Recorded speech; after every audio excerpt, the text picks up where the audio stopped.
राम मंदिर दानचोरी प्रकरणावर संग्रामपूर काँग्रेसचे आंदोलन, सीबीआय चौकशीसह दोषींवर गुन्हा दाखल करण्याची मागणी।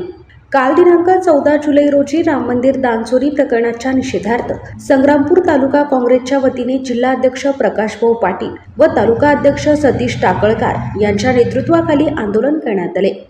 आंदोलनाची सुरुवात संग्रामपूर येथील हनुमान मंदिरात सामूहिक हनुमान चालीसा पठण व महाआरती करून करण्यात आली। त्यानंतर निषेधाच्या घोषणा देत हनुमान मंदिरापासून संग्रामपूर पोलीस स्टेशनपर्यंत मोटारसायकल रॅली काढण्यात आली। यावेळी काँग्रेसने राम मंदिर ट्रस्टच्या आर्थिक व्यवहारांची सीबीआय मार्फत चौकशी, दानचोरीत सहभागी असलेल्या जबाबदारांवर FIR दाखल करणे, मंदिर ट्रस्टचा संपूर्ण आर्थिक हिशोब जाहीर करणे आणि हिंदूंच्या धार्मिक भावना दुखावल्याबद्दल दोषींवर कठोर कारवाई करण्याची मागणी केली। आंदोलनानंतर जिल्हाध्यक्ष प्रकाशभाऊ पाटील यांच्या नेतृत्वाखालील शिष्टमंडळाने तामगाव पोलीस स्टेशनचे ठाणेदार श्रीकांत निचळ यांच्याकडे लेखी तक्रार सादर केली। तक्रारीत राम मंदिर ट्रस्टमधील संबंधित दोषींवर भारतीय न्याय संहितेतील फसवणूक व विश्वासघाताशी संबंधित कलमान्वये गुन्हा दाखल करण्याची मागणी करण्यात आली। यावेळी प्रकाशभाऊ पाटील म्हणाले, राम मंदिर हा देशाचा अभिमान आहे। रामाच्या नावाने झालेल्या कथित गैरव्यवहाराची सखोल सीबीआय चौकशी झालीच पाहिजे। दोषींवर तातडीने कारवाई झाली नाही तर यापेक्षाही तीव्र आंदोलन करण्यात येईल।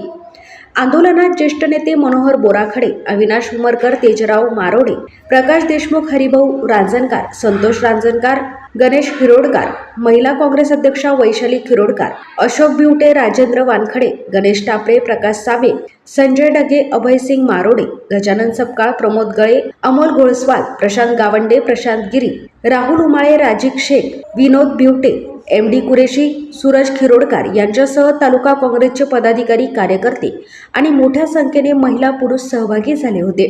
युवा क्रांती न्यूजसाठी आकाश बोरसे, संग्रामपूर।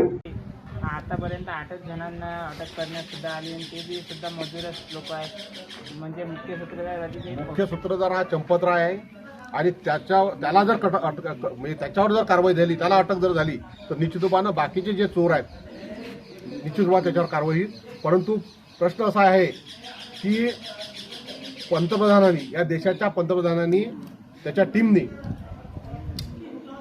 चंपतरायची नियुक्ती त्या ठिकाणी केली होती आणि खरा चोर म्हणजे चोराला पाठीशी हे घालून राहिलेले आहे आणि म्हणून आमचं तेच म्हणणं आहे की चंपतरायला अटक केल्यानंतर सर्व लोक त्या ठिकाणी बाहेर निघतील।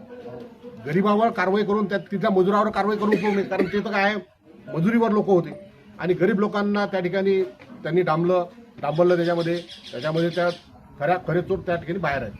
सीबीआय चौकशीची मागणी केली आहे। सरकार काय आहे तुम्हाला सर्वांना माहीत आहे की सरकार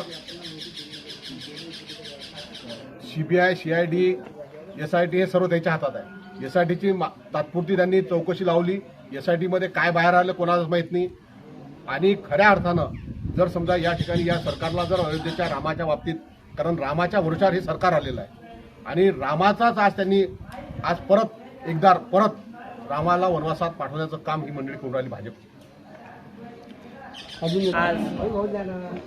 आज जिल्हाध्यक्ष काँग्रेसचे जिल्हाध्यक्ष यांच्या नेतृत्वात संग्रामपूर तालुक्यामध्ये मोटारसायकल रॅली काढून आणि हनुमान मंदिराजवळ हनुमान चालीसा म्हणून आणि संग्रामपूर पोलीस स्टेशनला निवेदन देऊन कठोरात राम मंदिराच्या दानचोरीच्या प्रकरणात मुख्य सूत्रधारांवर कठोरात कठोर कारवाई आणि लवकरात लवकर कारवाई व्हावी अशी मागणी सुद्धा यांच्या वतीने करण्यात आली आहे। युवा क्रांतीसाठी मी आकाश बोरसे, संग्रामपूर।